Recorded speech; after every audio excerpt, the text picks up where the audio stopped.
Welcome back friends. आज हम लोग स्टार्ट करेंगे अपने नए वीडियो पे। लास्ट एपिसोड में हमने देखा था कि विनायक की जर्नी शुरू हो गई है। उनको एक स्कॉलरशिप मिल गया है इंग्लैंड में और वो जा रहे हैं वहाँ पे अपनी पढ़ाई करने के लिए। और ये जर्नी वो शुरू करने वाले हैं अपने शिप एसएस पर्शिया पे। एसएस पर्शिया पे उन किस तरीके के लोगों से मिलेंगे और वहाँ से ही अपनी एक्टिविटीज कैसे शुरू करेंगे। इंग्लैंड पहुँचने के बाद वो क्या करेंगे, आज हम लोग डिस्कस करेंगे आज की वीडियो में। अभी तक अगर हमारा ये इनिशिएटिव अच्छा लग रहा है तो do like and subscribe our channel.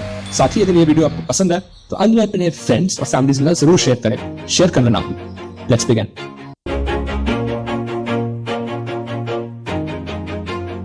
England के अंदर श्यामजी कृष्ण वर्मा नाम के एक व्यक्ति रह रहे थे जो कि अनपूर्ण नेशनलिस्ट थे। उन्होंने वहां पर इंडिया हाउस नाम का एक सोसाइटी क्रिएट किया था।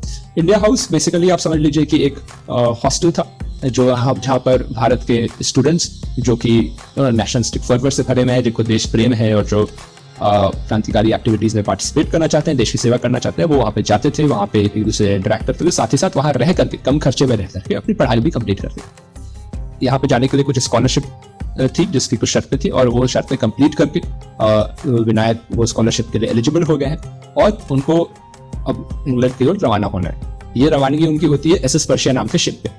अब देखिए, जब विनायक शिप पे चढ़ते हैं तो उनको एक मिस्टर एटिकेट नाम से एक व्यक्ति मिलते हैं। उन व्यक्ति का कुछ और नाम रहा होगा पर विनायक उनका नाम क्लियरली नहीं बताते हैं अपने बायोग्राफी में। वो उनको बोलते हैं मिस्टर एटिकेट। वो बेसिकली एक हिंदुस्तानी लड़का था जो कि काफी ज्यादा अपने कल्चर को हेट करता था, उसके मजाक उड़ा रहा था शिप पे लोगों से मिल करके। पहनावे उड़ावे में उसने कोट टाई पैंट सूट वगैरह पहन रखा था and he look like a very model liberal kind of a person. Model liberal in the sense that he look very much British और very cut off from his own roots and tradition. साथ ही उन्हें एक नौजवान लड़का देखा जो सिख था, उसका नाम था हरमन। और विनायक ने ऑब्जर्व किया कि जो बोट के ऊपर कुछ ब्रिटिश है, स्पेशली जो यंग लड़के लड़कियां हैं, वो उसके पगड़ी की तरफ पॉइंट करके हंसते रहते। For them it was some sort of fun. तो विनायक को ये देखकर बड़ा चिढ़ पड़ा कि जो मिस्टर एटिकेट था सो कॉल्ड लड़का, ये हरमन के पास जाकर के बोलता है कि यार तुम पगड़ी वगड़ी क्यों लगाते हो, ये सब तो पुराने रीति रिवाज है, let's become modern, let's throw off all this symbol of old culture. तो विनायक ने बोला कि इस बंदे से तो मैं बाद में डील करूंगा, पहले मैं डील करता हूँ इस ब्रिटिश लड़के से। तो वो वहां पे जाते हैं शिप के किनारे में और तो इंट्रोडक्शन कराते हैं अपना, उससे भी चाय पूछते हैं उसका हाल चाल और फिर वो उसके सर की तरफ पॉइंट करते हुए पूछते हैं कि ये क्या पहन रहे थे। तो वो बोला this is a British hat. तो बोला अच्छा ये ब्रिटिश हैट है पर दिखने में तो डस्टबिन जैसा लगता है, इसको उतार के फेंक नहीं देते। तो अब समझ रहे कंटेस्ट, समझ रहे हो ना कि एक तरफ जब वो ब्रिटिश हरमन को बोल रहा था अपनी पगड़ी को देख करके उसका मजाक उड़ा रहा था, सावरकर जी ने उसको उसी के भाषा में वहीं पे जवाब दे दिया। अब इसके वजह से कुछ स्कफल हो गया, हल्का हाथापाई हो गया शिप के ऊपर। बाद में उसको सुना कराया गया, दोनों अपने अपने रूट से चले गए। तो हरमन काफी प्रभावित हुआ कि यार मजा आया। मतलब जब मैं खुद अशेम्ड हो रहा था, being a Sikh, I was ashamed of my turban, I could not speak anything. ये आदमी आता है और मेरा साइड लेता है और मेरे भी लड़ जाता है लोगों से। एडन पहुंचते हरमन की तबीयत खराब होने लगी थी, हरमन को वॉमिटिंग होने लगा था। और फिर जो एडन जब मेरा शिप रुका था एक दिन के लिए, तो वो सोच रहा था कि अब यार शिप से डिसलॉज कर जाते हैं और वापस अपने घर चले जाते हैं, ये सब लंदन जा करके पढ़ाई मेरे से नहीं होने। तो अगेन सावरकर उसका पूरा 1-2 दिन तक नर्सिंग करते हैं और वो उसको याद दिलाते हैं कि यार गुरु गोविंद सिंह जो थे वो मुगल से लड़ रहे थे देश की आजादी के लिए, अपने स्वराज के लिए। उनके जो 2 छोटे छोटे बच्चे थे, सरदार अजीत सिंह और एक का नाम था जुझार सिंह, 7 साल 8 साल के बच्चे थे, उनको औरंगजेब ने जिंदा चिनवा दिया था। इसके बावजूद वो अपना क्रांतिकारी एक्टिविटी आगे चलाते रहते हैं, औरंगजेब से लड़ते रहते हैं। और यार तुमको थोड़ी सी उल्टी हो गई है, थोड़ा सा परेशानी हो गया, कुछ लोगों ने तुम्हारा मजाक उड़ा दिया और लॉस्ट ऑल योर कॉन्फिडेंस और घर जाने की बात कर रहे हो। और तब सावरकर उसको डांटते हुए बोलते हैं कि सही में तुम पगड़ी उतार दो, तुम सिख कहलाने का लायक नहीं हो, बस तुम शक्ल से सिख। और तब एकदम अचानक से हरमन के पूरे बॉडी में एकदम इसमें क्या करंट आ जाता है, मोटिवेटेड हो जाता है एंड इट टेक्स अबाउट कि नहीं अब पीछे मुड़ के नहीं देखना, I will go to London. और फिर उनसे पूछते हैं कि यार तुम हो कौन, मतलब शिप पे जब वहां जा रहे हैं इतने सारे हिंदुस्तानी बैठे हुए हैं, मतलब लेकिन तुम मेरे लिए लड़ जा रहे हो, तुम्हारा able to articulate yourself so well, तो तुम किस पर्पस से लंदन जा रहे हो। तो वो फिर अपना पूरा परिचय देते हैं, किस तरह वो भारत में रहकर उन्होंने अभी तक भारत सोसाइटी को एस्टैब्लिश किया है, किस तरह ये अपॉर्चुनिटी जो मिल रहा है लंदन जाने का, वो पढ़ाई तो सिर्फ एक बहाना है। जब एक्चुअली में वो वहां जाकर के उनको पता चला कि वहाँ बहुत सारे revolutionary, Russian, Irish, Spanish revolutionary अलग तरह से आकर के इकट्ठा हो रहे हैं, तो वो उनसे नेटवर्क बिल्ड करना चाहते हैं, उनसे सीखना चाहते हैं रिवॉल्यूशन के बारे में, कैसे बम बनाया जाए, पिस्टल बनाया जाए, कैसे उसको डेवलप किया जाए, राइट। तो this main purpose was that. और वो वहीं पे हरमन से पूछते हैं कि क्या तुम भी मेरे साथ शामिल होना चाहोगे, और हरमन को वहीं पर बहुत दिलवाते हैं अभिनव भारत का। जो मिस्टर एटिकेट था वो मिस्टर एटिकेट भी काफी प्रभावित होता है, मतलब उसको ये बात बहुत टच लग जाती है कि यार this person is not at all ashamed, he is proud है अपने कल्चर को लेकर के। एंड इतनी कम उम्र में हम लोग यहाँ पर ब्रिटिश का ब्रिटिश की डफली बजा रहे हैं, और ये बंदा अपने कंट्री में बैठ करके एक सोसाइटी, अंडरग्राउंड सोसाइटी फॉर्म कर दे रहा है, ब्रिटिश के अगेंस्ट आवाज उठाना शुरू कर रहा है, 22-23 साल का हो। तो उसने भी प्रतिज्ञा ली कि वो अपना भारत का मेंबर बनेगा और उसके काम में सपोर्ट करेगा। इसलिए फर्स्ट इंस्टीट्यूट ऑफ लीडरशिप जो आपको दिखने को मिलता है विनायक के अंदर, on his travel to England. एक ऐसा व्यक्ति जो एक कंप्लीटली नए देश में जा रहा था, कोई दोस्त यारी कहीं किसी से नहीं है, वो उस 10 दिन के जर्नी के अंदर 2 लोगों को अपने ऑर्गेनाइजेशन में जोड़ लेता है by his own actions, not just by his words. पहले एपिसोड में एक बात डिस्कस की थी कि कोई भी कॉलोनियल पावर जो रूल करता है ना, वो सिर्फ बम गोले के दम पे नहीं रूल कर सकता है, उसको आपको माइंड कैप्चर करना होता है। और ये बात कितना अच्छा सर मिलोंटिन क्रियोल ने बोला है, जो कि एक कॉरेस्पॉन्डेंट थे टाइम्स ऑफ लंदन के। वो बोलते हैं getting admission into the British colleges requires just couple of things. You need to know good English and you need to be good at some English sport. But it leaves outside the men of other nationality who might not be so much good at English or might not be so much good at any English sport and too shy to show his own worth. यानी वो कह रहे हैं कि अगर आपको 1-2 English sport पोलो वोलो खेलना आ गया या फिर क्रिकेट आ गया, थोड़ा सा अच्छा फाइन इंग्लिश आप बोल लेते हैं, राइट, आपको आराम से एडमिशन मिल जाएगा, यू विल बी प्रेफर्ड। तो हम लोग जैसा सोचते हैं कि एकदम ऑक्सफोर्ड होगा और हार्वर्ड और जो भी वहाँ के कॉलेजेस उस समय के रहे होंगे ना, तीसरा खान कॉलेज होगा, है, it is not denying that they are not that good, but this is a British correspondent, right, जिसको नाइटहुड मिला हुआ है, इसके नाम के आगे सर लगा हुआ है, और वो ये बातें कह रहा है, and is not saying it, is publishing it in the newspaper, right. Britain जाने का अपना सबका मोटिवेशन भी होता था। तो गांधी जी और जिन्ना भी ब्रिटेन गए थे और वहां पर उन्होंने बैरिस्टर की डिग्री प्राप्त की थी। और गांधी जी बड़ा इंटरेस्टिंग बात लिखते हैं, वो कहते हैं कि यार मुझे ब्रिटेन जाकर के बैरिस्टर इसलिए बनना था कि वहां पर बैरिस्टर बनने का काम बड़ा आसान है। 3 साल का प्रोसेस है, 6 टर्म होता है, उस टर्म के अंदर मोस्टली आपको कॉमन लॉ और रोमन लॉ पढ़ना होता है। अब वो खुद लिख रहा है, सोचिए, गांधी जी लिख रहे हैं कि कॉमन लॉ पढ़ने में आपको महज 15-20 दिन का समय लगेगा, जो कि आप एग्जाम से पहले पढ़ लो, और रोमन लॉ के लिए एक कुंजी आती है, वो आप पढ़ लो। अब यार मुझे लग रहा है यार गांधी जी मतलब how did he become a lawyer, he should have been an engineer, because as an engineer I know कि हम लोग ऐसे ही करते हैं इंजीनियरिंग कॉलेज में। एग्जाम आया सेमेस्टर के 10 दिन पहले, 10 दिन में ज्यादा बोल रहा हूँ, 7 दिन पहले उठा करके किताब रट्टा मारो, और स्पेशली वो जो कुंजी आती है उससे रट्टा मारो, और एकदम 90-90% नंबर आते थे। तो ये तो हालत था। इसके ऊपर एक बहुत इंटरेस्टिंग क्राइटेरिया था जो शायद इंजीनियरिंग वाले लड़कों को नहीं मिला होगा कभी अपनी लाइफ में। तो गांधी जी ने मेंशन किया कि वहां पर एग्जाम पास करने के लिए जरूरी होता था नेटवर्किंग, और नेटवर्किंग के लिए होता था डिनर। तो 3 साल में 24 डिनर ऑर्गेनाइज होते थे, और रिक्वायरमेंट था कि आप कम से कम 6 डिनर में पार्टिसिपेट करें। आप भले वहां जाके खाना ना खाएं, पर आप कोट टाइप पहन के, बाउ लगा के, अच्छे से हेयर वेयर कॉम करके, क्लीन जूते वूते पहन चमका करके वहां चाहिए, लोगों से हंसते बात करिए, इंग्लिश में हाय हेलो करिए, and it was good enough. I mean आप बड़े आराम से वहां पे पास करेंगे।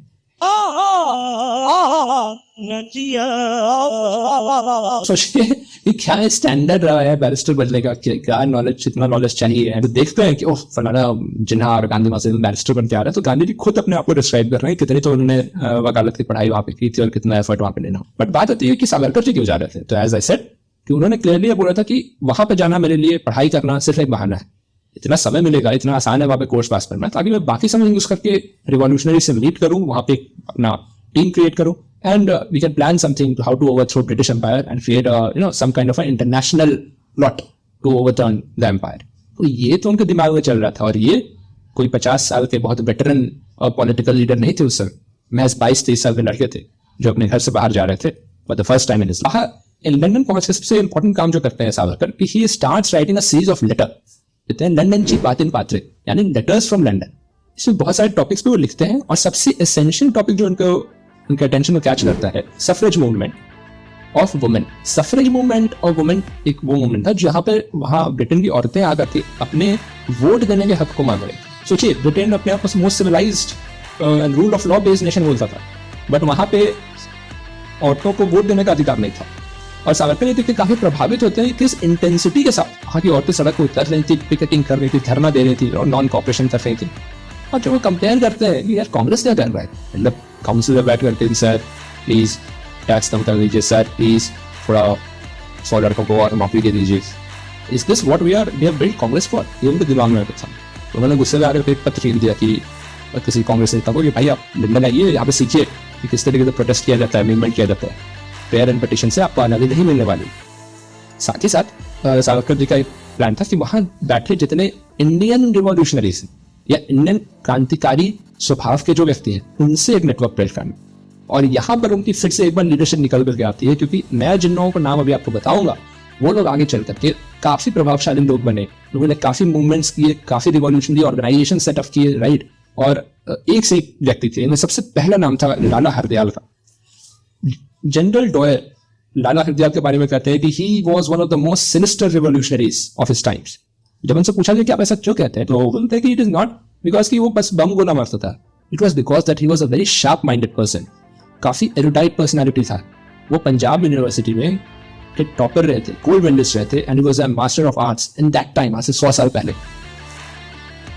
बचपन से उन्होंने कॉन्वेंट एजुकेशन लिया था, पर कॉन्वेंट एजुकेशन के समय जब उन्होंने देखा कि मिशनरीज इस तरीके से कन्वर्जन करवा रहे हैं तो उनका मन इनसे फट गया, और फिर वो हिंदुआइज्ड एजुकेशन की तरफ अपना जोर लगाने लगे। आगे चल के आर्य समाजी बने और सोशल रिफॉर्म्स पे काफी काम किए। यही लाला हरदयाल आगे चल करके गदर पार्टी के फॉर्म पर बनते हैं, वो गदर पार्टी जिसने अमेरिका में अपना बेस बना करके इंडिया के पंजाब, हरियाणा और यूपी ऐसे रीजन्स में काफी ज्यादा तहलका मचाया, काफी रिवॉल्यूशनरी एक्टिविटी की। वो भी उनके इन्फ्लुएंस में आते हैं और अभिनव भारत के मेंबर हुए।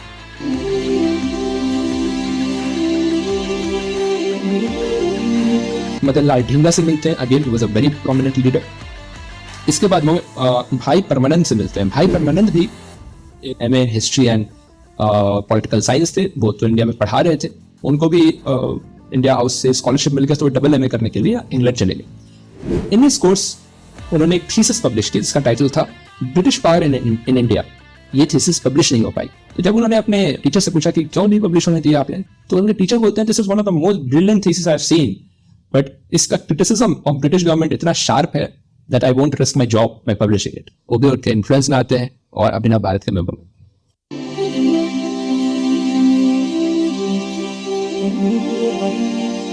तो जैसा हम लोग के दिमाग में परसेप्शन बना हुआ है ना कि रिवॉल्यूशनरी मतलब साइड में कुछ यंग बच्चे हैं, ठीक है, जोश में आकर के कभी बम कभी गोला मार दिया कहीं पर, ऐसा बिल्कुल नहीं था। This people were far very intellectual people, right. And इनका इंटेलेक्ट ऐसा कि इंडियन से छोड़ दीजिए, हम लोग शायद देशभक्ति में 10 का 100 बना करके बोल सकते हैं, ब्रिटिश लोग एक्सेप्ट कर रहे हैं। At least that was one thing which I appreciate in British, जो उनके नेमेसिस थे उनकी भी अच्छी क्वालिटीज को दे वर नॉट शाई कि उसको एक्सेप्ट करें, राइट। इसके बाद वो मिलते हैं भिकाजी कामा से, very powerful lady, very interesting personality. Bhikaji Cama was a Parsi woman. Parsi बहुत स्मॉल, बहुत एफ्लुएंट माइनॉरिटी इंडिया की। उनके पिताजी बिजनेसमैन थे, उनके पति भी बिजनेसमैन। और बाद में जब वो रिवॉल्यूशनरी एक्टिविटी से जुड़े तो उनके पति ने साफ साफ बोल दिया भाई शायद शादी रखो, चाहे तो अपना क्रांतिकारी आंदोलन रखो। उन्होंने तलाक दे दी। तलाक देने के बाद उनके पिताजी ने, उनके फैमिली ने उनको डिसोन कर दिया, बोलता कि अब तुमने जब ये चूज कर लिया है then there is point of no return. अब आप सोचिए आज के समय में भी डिवोर्स इज अ टैबू। आज के समय भी अगर आपके पिताजी आपको डिसोन कर दें, बोल रहे अगर आप लड़की हैं, अगर आप लड़के हैं तो भी शायद आपको एक समय तक काफी धक्का लगे। उस समय आज से 100 साल पहले किसी ने इतना करेजियस डिसीजन लिया होगा, अपना सब कुछ छोड़ छाड़ के, एक एफ्लुएंट लाइफ छोड़ छाड़ के इंडिया से बाहर आकर के फ्रांस से बैठ करके आप रिवॉल्यूशनरी एक्टिविटी कर रही है, बीइंग अ सिंगल लेडी। कितना उसमें करेज चाहिए, कितना उसमें कन्विक्शन चाहिए। और दुख की बात है कि भिकाजी कामा के बारे में अगर किसी से पूछा जाए तो नाम भी ठीक से पता हो तो बड़ी मेहरबानी वाली बात हो जाएगी। इसके अलावा अब नेक्स्ट वो मिलते हैं वीरेंद्र नाथ चट्टोपाध्याय से। वीरेंद्र नाथ चट्टोपाध्याय सरोजनी नायडू का भाई थे। प्यार से सारे लोग इनको चट्टो चट्टो बुलाते थे। नेहरू जी में इनके दोस्त थे। ये काफी जॉली मूड के व्यक्ति थे, पर काफी गंभीर भी थे। इन्होंने इनके वर्ल्ड हिस्ट्री और पॉलिटिक्स पे पकड़ बहुत अच्छी थी। इंग्लैंड में रहकर लॉ की पढ़ाई कर रहे थे और इनकी पकड़ जो थी केमिस्ट्री में बहुत अच्छी। अब ये क्यों इंपॉर्टेंट है क्योंकि जब आगे चल करके ये जुड़ते हैं अभिनव भारत में, जिस तरीके से मैडम भिकाजी कामा जुड़े, जिस तरीके से लाला हरदयाल जुड़े, तो ये बहुत ज्यादा हेल्प करते हैं in creating bomb manuals, in understanding the process of bomb making. और उसको लिखते थे, उसका टेम्पलेट बनाते थे और उसको स्मगल करवाते थे इंडिया में। तो ये was a very important personality if you look from a technical perspective of revolution. Next है वो है तिरुमला आचार्य। अब तिरुमला के जो पिताजी थे वो पीडब्ल्यूडी डिपार्टमेंट के सुपरवाइजर थे। देखिए आज भी पीडब्ल्यूडी में ना जो छोटा सा कॉन्ट्रैक्टर होता है ना, वो भी बड़ा कॉलर ऊपर करके चलता है। तो उस जमाने में 100 साल पहले पीडब्ल्यूडी का सुपरवाइजर होना मतलब he was leading a very upper middle class life. पर वही है, देश ज्यादा प्यारा था, तो अपने देशभक्ति में आकर के वो साउथ इंडिया के बहुत बड़े पोएट जो थे, रिवॉल्यूशनरी पोएट, मतलब जैसे नॉर्थ इंडिया में हमारे दिनकर हुए हैं, उस तरीके से साउथ इंडिया में जो थे वो थे सुब्रमण्यम भारती। उनके साथ मिलकर थे वो एक अखबार शुरू करते हैं जिसका नाम उन्होंने दिया था इंडियन। और इसके अंदर इतनी ज्यादा क्रांतिकारी एक्टिविटीज भर दी, इतनी ज्यादा क्रांतिकारी लेख भर दिए कि ब्रिटिश के रडार पे आ गए और इन पे सेडेशन चार्जेस लग गए। तिरुवल्लुवर को रातों रात भागना पड़ा पुडुचेरी, जो कि उस समय फ्रांस के अंदर आता था। पर फ्रांस गवर्नमेंट पे ब्रिटिश ने बहुत प्रेशर डाला और अपने गिरफ्तार होने के डर से फिर वहां से वो पेरिस चले गए और पेरिस से फिर आगे निकलते हैं, वो इंग्लैंड जाते हैं। और इंग्लैंड में कहा जाता है इंडिया हाउस, फिर वहां पे उनको कौन मिलेंगे आगे, गेस इट राइट, वहां पे उनको मिलते हैं सावरकर एंड और लोगों के जैसे बीकाजी कामा जैसे या फिर लाला हरदयाल जैसे, वो भी उनके इन्फ्लुएंस में आते हैं और अभिनव भारत के मेंबर बनते हैं।